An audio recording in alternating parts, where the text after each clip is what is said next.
e o que a nossa imaginação permitir. Então, quando você estiver lá na Itália, não importa se você estiver com seu crush italiano, a Itália não é especial nesse requisito. Crise de cultura gastronômica na Itália. Além de ser falta de etiqueta, é quase considerado uma blasfêmia. Nesses casos, lembre de não. O verbo gratuitare é o nome daquele objeto que é importante, principalmente para viajar, passear, morar, fazer as compras e até mesmo trabalhar na Itália. O Grana, que tem como sobrenome Padano, continuar aprendendo muitas coisas legais aqui de graça. Te desejo bons estudos da língua italiana.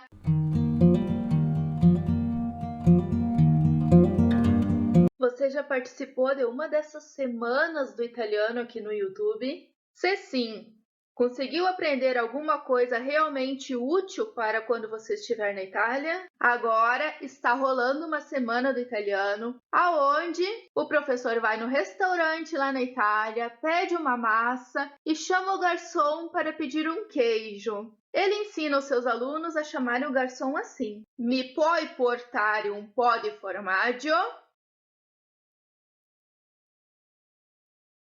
Como nós conjugamos o verbo potere? Io posso, tu puoi, lei può. Dito isso, como você pediria ao garçom que você quer queijo? Você iria dizer assim: Mi può portare un po' di formaggio? Può, lei può. Um dos vídeos mais importantes aqui do canal, que o link para você acessar este vídeo estará na descrição logo aqui abaixo deste vídeo que você está assistindo. Eu trato justamente deste assunto, quando nós devemos utilizar a linguagem formal na língua italiana e quando podemos usar a linguagem informal. Se você faltar com respeito com o garçom que está servindo você ou com qualquer outra pessoa, você está abrindo as portas para essa pessoa também faltar com respeito com você. A linguagem formal é uma questão de respeito, gentileza, educação. Tudo se baseia em respeito. Não importa se você não domina bem a língua, não importa se você é turista, se você é estrangeiro, não importa se você estiver com seu crush italiano e muito menos importa se você não se considera uma pessoa formal. Pode até ser que você, como turista, por poucos dias na Itália, em um lugar muito turístico, não tenha problema em utilizar sempre a linguagem informal. Porém, se você permanecer por mais tempo no território italiano ou você estiver retornando para a Itália, a exigência sobre o seu conhecimento sobre a cultura italiana também será maior, como acontece em qualquer outro país europeu. A Itália não é especial nesse requisito.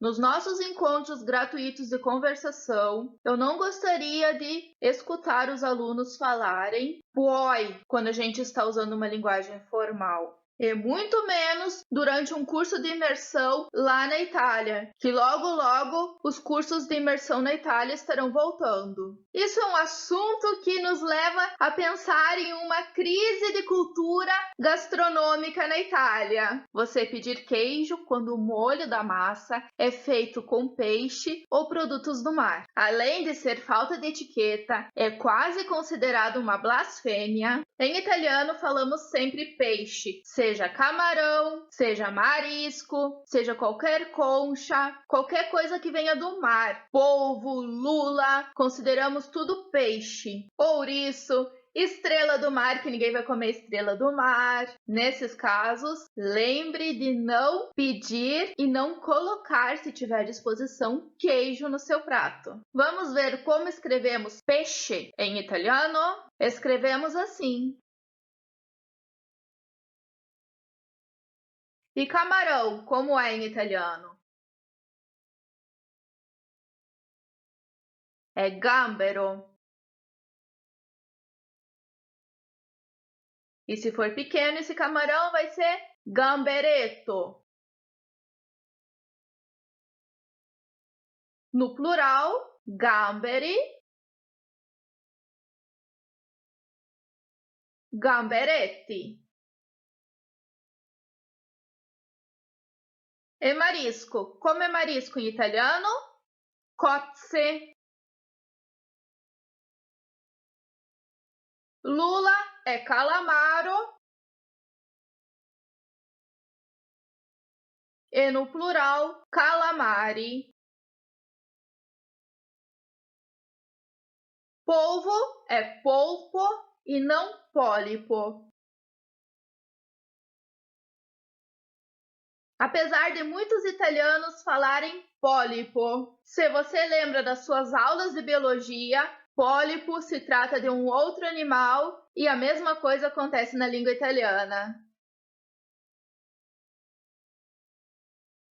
Tem outra coisa que deixa os italianos furiosos, é chamar qualquer queijo ralado de grana, de parmigiano. Grana e parmigiano nunca serão falsificados, só existe o original, senão a imitação não pode ser chamada assim, são produtos protegidos do território italiano. O grana, que tem como sobrenome Padano, é feito na Pianura Padana, próximo de Padova. Se for fabricado em qualquer outro lugar do mundo, não pode ter esse nome. Pianura não é nada mais, nada menos que a planície. E Pianura Padana é a planície em torno da cidade de Padova.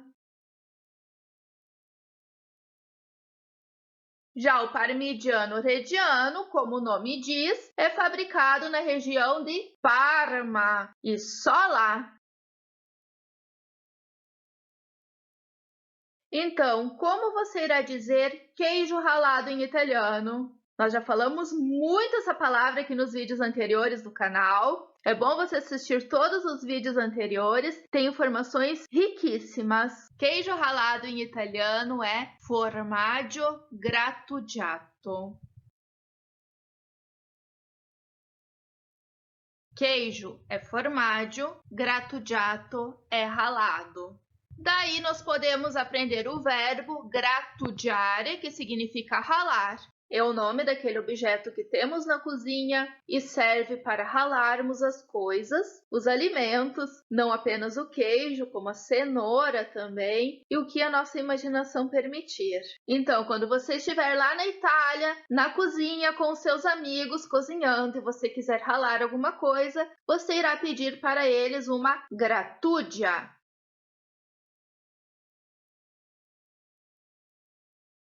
Parecido com isso, podemos usar essa palavra quando a gente está se coçando. Me estou gratando.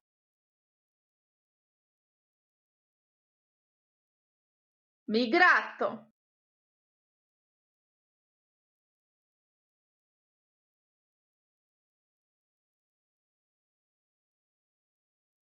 E ainda, esta palavra nos leva a outra muito importante, principalmente para quem tem crianças. Quando a gente rala a pele, a criança tem o costume de ralar o joelho brincando, né? A gente diz que se é gratato, mi sono gratata il ginocchio. Se é um menino, mi sono gratato il ginocchio.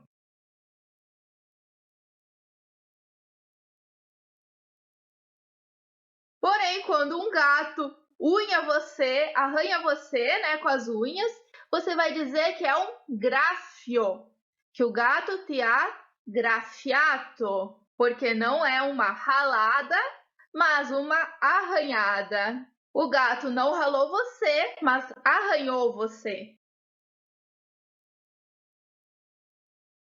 Se você quer realmente aprender a falar italiano em menos de um ano, fuja dessas semanas gratuitas que tem por aí. Se inscreve num curso sério com o professor que você melhor se identifica. Se você escolher estudar comigo, em 5 meses você estará pronto para viajar para a Itália.